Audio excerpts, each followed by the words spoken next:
Matters of DeCorum. I'm Scott Corum. This is what matters to me. I write role-playing games, among other things.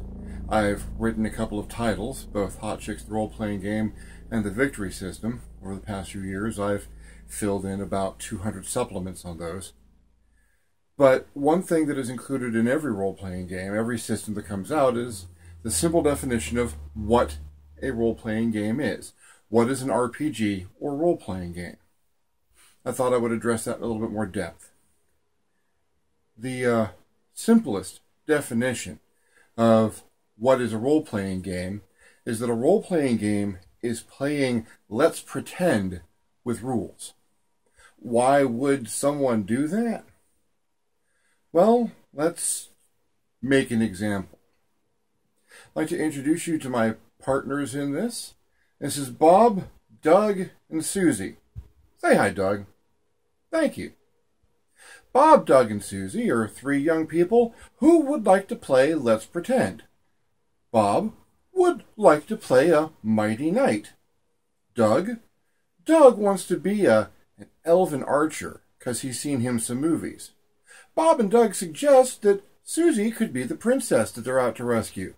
Susie informs them that the 90s called and wants their gender roles back, and instead chooses to be Susie the Mighty Wizard.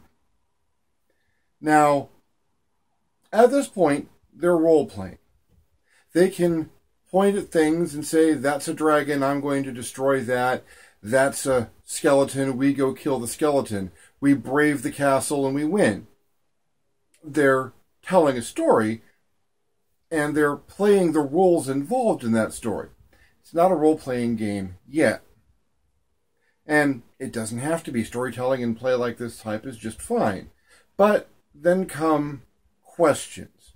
The big what-ifs, or the comparisons of the characters. Bob might say, hey, I think that my fighter with his sword can kill more people than your archer with his bow. Doug might counter with, no, my archer with his bow can kill more things than your fighter with his sword. Well, without a frame of reference to determine this, it can get ugly. No one has fun. So, maybe they make a measurement. Well, who's strongest? Who is going to have the highest strength? So they say Bob. Bob's the fighter. He's wearing all this armor. He swings a sword. He's going to be the strongest. Doug's going to have a smaller strength, but he'll have other compensation, so he's not as strong as Bob. But Susie, well, wizards use mostly their brains instead of their bodies, so she's going to have the lowest strength of all. There. Now they've got a point of comparison. They might even assign a number to their strengths, which tells them who's got the highest, who's got the lowest. In fact, why should we stop at strength? As long as we're going to be comparing things about the characters, let's compare some other things. After all, Doug's archer is going to be more accurate, so maybe we need to reflect dexterity, how accurate he's going to be, especially over a range. Maybe it's important to measure how tough they are, or the stamina that each character possesses. And by this point in time, Susie's complaining that, hey, you're all talking about physical statistics. What about something to measure your brains? So they put down a statistic for brains. So, there. Now they've got a measurement of what their characters can do. The limits of those characters in numbers. So we know that Bob's great at going out there and whacking on monsters like skeletons. And Doug can hit a target from a long way away with extreme accuracy. And Susie just scary, because that's how Susie rolls. The thing of it is to figure out how well that they're doing against this opposition that they face. If they're going to be fighting these things, well, they've already got a system for comparing themselves. They should probably be able to compare themselves to the things that they're fighting.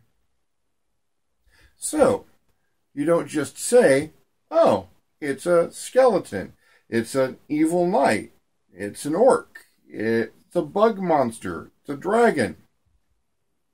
You give those things their sets of statistics too, so that you can measure them against the characters. Holy poop. Hang on. Is that the dragon's stats? Wow. It's going to take a lot to put him down, and you do not want to get hit by him. Anyway. At this point in time, Doug and Bob and Susie have a problem in that there's a lot of things for them to keep track of. If they're going to fight a skeleton, or a lot of skeletons, then they're going to have to keep track of their comparisons between these things. Let's bring another person into the playground. Hello, Katie. Katie's carrying books. That's good because she's probably going to end up being the person running this game. While Bob and Doug and Susie each have a role to play, Katie's going to be the master of the game, or the game master. She's not going to play a character. She's going to play everything that Bob and Doug and Susie run into, all of their opposition, which can be as light or as heavy as Katie thinks they need to be. Remembering that everyone wants to have fun. So it could be some simple stuff, or one day Katie might think, hey, I wonder what would happen if a star spawn of Cthulhu got caught by a facehugger and gave birth to a... Well, that might be a little bit more advanced. Now we are moving past everyone just playing a role and getting closer to a game. Because if you're just telling a story or just playing a role, well, you're going to go through the story. As soon as there is a chance that you could succeed or fail, you are dealing with a game situation. These characters that are being played by Bob and Doug and Susie, their player characters, as it were, may not be able to accomplish everything that Bob and Doug and Susie, the players, want them to. Maybe Bob has a chance of missing that swing that he's going to take. Doug might not be able to make that shot. Susie might not be able to cast that really powerful spell. And while Katie could just say that does or doesn't work, that takes a little bit of the agency away from Bob and Doug and Susie. Instead, it comes down to how they're going to compare those numbers and how they're going to include that chance that maybe something will work and maybe something won't. And when it comes to generating that chance, you're talking about using dice. At least in traditional role-playing games. It's been done other ways, but these polyhedral dice, dice with different numbers of sides, can be found at gaming stores online.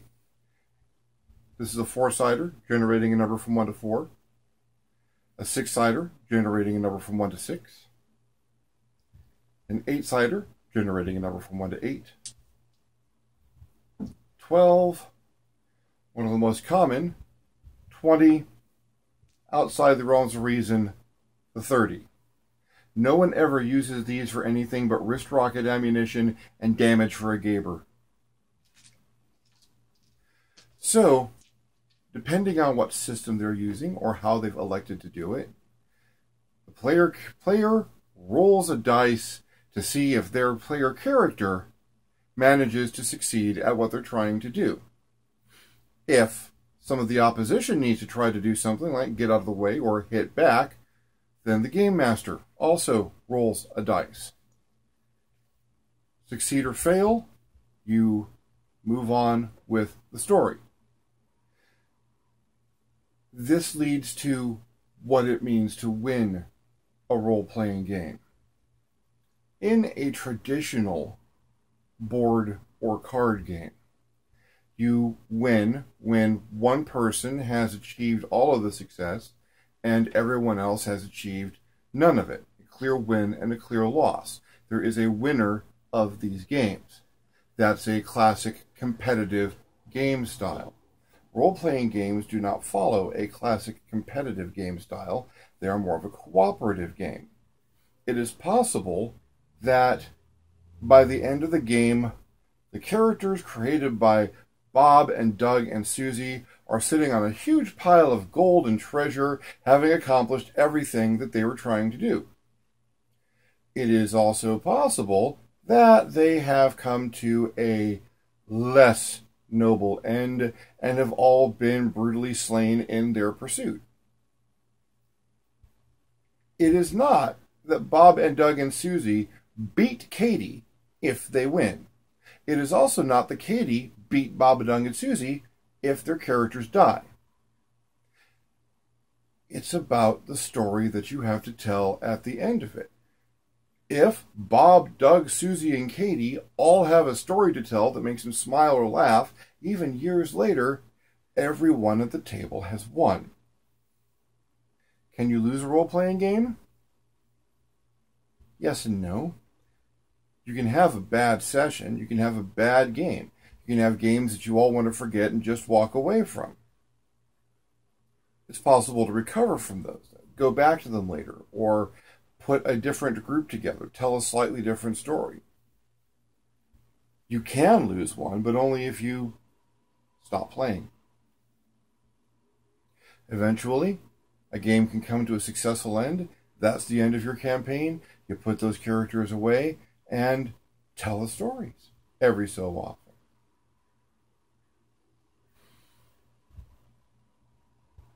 Role-playing games are an exercise in group storytelling, cooperative storytelling. You're all gathering around a table to tell a story.